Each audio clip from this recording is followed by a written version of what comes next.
Hi viewers, I from food city. அதாவது முன்னாடிலாம் shorts தான் போட்டிருந்தேன். இப்போ கொஞ்சம் லாங் வீடியோஸ் வந்து போட ஆரம்பிச்சிருக்கேன். கண்டிப்பாக எனக்கு வந்து சப்போர்ட் பண்ணுங்கள். நிறையா வந்து ஹெல்த் பெனிஃபிட்ஸ் உள்ள மாதிரி டிப்ஸ் அண்ட் ட்ரிக்ஸ் வந்து இதில் ஷேர் பண்ணியிருக்கேன்.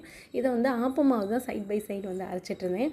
அதாவது இந்த வந்து கருப்பு கவுனி, மாப்பிளை சம்பா, பூங்கார் அரிசி இதெல்லாம் இருக்கு இல்லையா, அதில் ஒரு 5 வெரைட்டிஸ் வந்து வாங்கி ஆப்பதுக்கு தான் ஊற வச்சுருந்தேன். எப்போதும் ஒரு டம்ளர் இட்லி அரிசி, ஒரு டம்ளர் பச்சரிசி போடுவீங்க இல்லையா, அந்த பச்சரிசிக்கு பதிலாக நான் வந்துட்டு கருப்பு கவுனி, பூங்கார் அரிசி, அது மாதிரி காட்டியான அரிசி, இது மாதிரி ஒரு 5 வெரைட்டிஸ் வந்து நான் சேர்த்துருந்தேன்.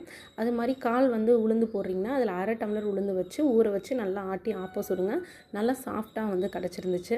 பட் டேஸ்ட்டு தான் கொஞ்சம் டிஃப்ரெண்ட்டாக வந்து மாறும். நம்ம வந்து ஃபஸ்ட் டைம் சாப்பிட்றனால கொஞ்சம் டிஃப்ரெண்ட்டாக இருக்கும். சாப்பிட சாப்பிட வந்து பழகிரும்.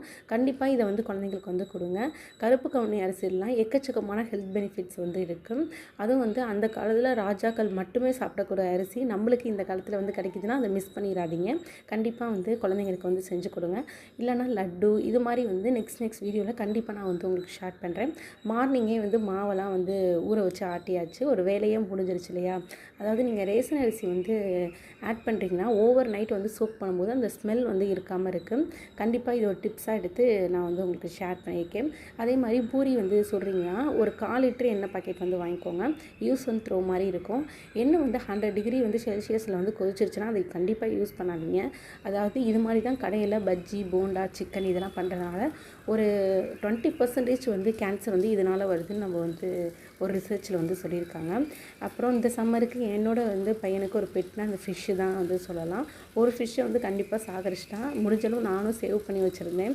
பட் இந்த ஃபிஷ்ஷை வந்து அவனே வந்து கொஞ்சம் நல்லா வந்து பார்த்துக்கிறான். இதில் ஃபுட்டு போடுறது, க்ளீன் பண்ணுறது இதெல்லாம் பயப்படாமல் வந்து பண்ணுறான். அது மாதிரி கேழ்வரகு வந்து நான் கிராமப்புறத்துலேருந்து தான் வந்து வாங்கியிருந்தேன். ரொம்பவே கஷ்டமாயிடுச்சு. ஏன்டா வாங்கணும்னு ஆயிடுச்சு. அவ்வளோ வந்து குப்பையாக தூசியாக கழுவ ஒரு ஹாஃப் டே வந்து கழுவியிருப்பேன். இன்னும் வந்து தூசியாக தான் இருக்குது. இன்னும் இதை புடச்சி திரும்பி இன்னொரு தடவை கழுவி காய வச்சு தான் வந்து அரைக்கணும். அது மாதிரி காத்தடி காலம், மழை காலம்லாம் வந்துடும். இனிமேல் ஒரு 6 மாதத்துக்கு வந்து தேவையான வரமிளகா, மல்லி இதெல்லாம் வந்து காய வச்சு வந்து அரைச்சி வச்சுக்கோங்க. சைடில் இந்த கேழ்வரகையும் வந்து ஓரளவு வந்து வடிகட்டிட்டேன். தண்ணியெல்லாம் நாளைக்கு தான் வந்து புடச்சி வந்து காய வைக்கணும். ஸோ எல்லாருக்கும் வந்து ரொட்டீன் எப்படி போகுதுன்னு சொல்லுங்கள். இது மாதிரி வந்து இன்ட்ரெஸ்டிங்காக வந்து வீடியோ வந்து கொண்டு போகிறதுக்கு நான் வந்துட்டு இன்னும் லன்ச்சு, பிரேக்ஃபாஸ்ட்டு அப்படின்னு வந்து நான் ஷேர் பண்ணியிருக்கேன். இன்றைக்கி லன்ச் பார்த்திங்கன்னா உருண்டை குழம்பு தான். இதில் என்ன டிப்ஸுன்னு வந்து பார்த்திங்கன்னா, உருண்டையில் கொஞ்சமாக தேங்காய் ஆட் பண்ணுங்கள். குழம்பு வைக்கும்போது கொஞ்சம் கூடுதலாக வந்து தேங்காய் வந்து ஆட் பண்ணும்போது குழம்பு திக்காகவும் கிடைக்கும், நல்லா டேஸ்ட்டாகவும் வந்து இருக்கும். நைட் வந்து டின்னர் பார்த்திங்கன்னா சப்பாத்தி தான். சப்பாத்தியும் வந்து வெஜ் கிரேவியும் தான் பண்ணியிருந்தேன். எப்போதும் போல் வெங்காயம், தக்காளி வந்து வதக்கிக்கோங்க. இது கூடவே 2 பச்சை மிளகா வந்து ஆட் பண்ணிக்கோங்க. இஞ்சி பூண்டு பேஸ்ட் இருக்கு இல்லையா, அதை வந்து தண்ணியாக நீங்கள் ஆட் பண்ணும்போது கிரேவி செய்கிறதுக்கு கொஞ்சம் சீக்கிரமாக இருக்கும். அதனால தான் நான் எப்போதுமே கெட்டியாக போடாமல் கொஞ்சம் தண்ணியாக அரைச்சி ஊற்றும்போது கிரேவி வந்து சீக்கிரமாக அந்த வெங்காயம், தக்காளி வதங்கி ஒரு கிரேவி பதத்துக்கு வந்து வரும். இது கூட வந்து நான் வந்து உருளைக்கிழங்கு, கேரட்டு, பீன்ஸ் வந்து ஆட் பண்ணியிருக்கேன்.